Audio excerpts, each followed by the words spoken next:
തലപ്പള്ളി താലൂക്ക് വ്യവസായ ഓഫീസിന്റെ ആഭിമുഖ്യത്തിൽ വടക്കാഞ്ചേരി സഹകരണ ബാങ്ക് ഹാളിൽ ബാങ്കേഴ്സ് മീറ്റ് സംഘടിപ്പിച്ചു. വടക്കാഞ്ചേരി നഗരസഭ ക്ഷേമകാര്യ standing committee chairperson K P. Madanan അധ്യക്ഷത വഹിച്ച ചടങ്ങ് വടക്കാഞ്ചേരി നഗരസഭ ചെയർപേഴ്സൺ മിനി അരവിന്ദൻ ഉദ്ഘാടനം നിർവഹിച്ചു.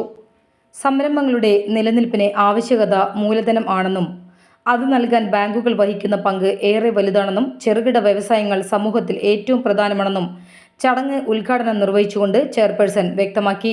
ജില്ലാ വ്യവസായ കേന്ദ്രം മാനേജർ പ്രണബ് ജി മുഖ്യപ്രഭാഷണം നടത്തി. ബിസിനസ് വിപുലീകരണത്തിനും കൂടുതൽ നിക്ഷേപ സാധ്യതകൾ ആരായുന്നതിനും നിരവധി പേർ ബാങ്കേഴ്സ് മീറ്റിന്റെ ഭാഗമായി. സംരംഭകർക്ക് വേണ്ടതായ ലോൺ മാർഗനിർദ്ദേശങ്ങളും പദ്ധതികളും വിശദമാക്കുന്ന സെഷൻ സേതുരാജ് പടിക്കൽ നയിച്ചു. സംരംഭം ഇൻഷുറൻസ് ചെയ്യുന്നതിന്റെ ആവശ്യകത വിഷയത്തിൽ വിശ്വനാഥ് ദാസ് നയിച്ചു. താലൂക്ക് പരിധിയിൽ ഏറ്റവും കൂടുതൽ ലോൺ സാങ്ഷൻ നൽകിയ ബാങ്കുകളെ ചടങ്ങിൽ ആദരിച്ചു. SBI bank, Canara bank, union bank, Kerala ഗ്രാമീണ ബാങ്ക് തുടങ്ങി പൊതുമേഖല സ്വകാര്യ മേഖല ബാങ്കുകളുടെ ഹെൽപ്പ് ഡെസ്ക് പരിപാടിയുടെ ഭാഗമായി സംഘടിപ്പിച്ചിരുന്നു. തലപ്പള്ളി താലൂക്ക് വ്യവസായ ഓഫീസർ മനോജ് ടി ചടങ്ങിന് സ്വാഗതം അറിയിച്ചു. വടക്കാഞ്ചേരി ബ്ലോക്ക് വ്യവസായ ഓഫീസർ സജിത മേനോൻ ചടങ്ങിൽ നന്ദി രേഖപ്പെടുത്തി.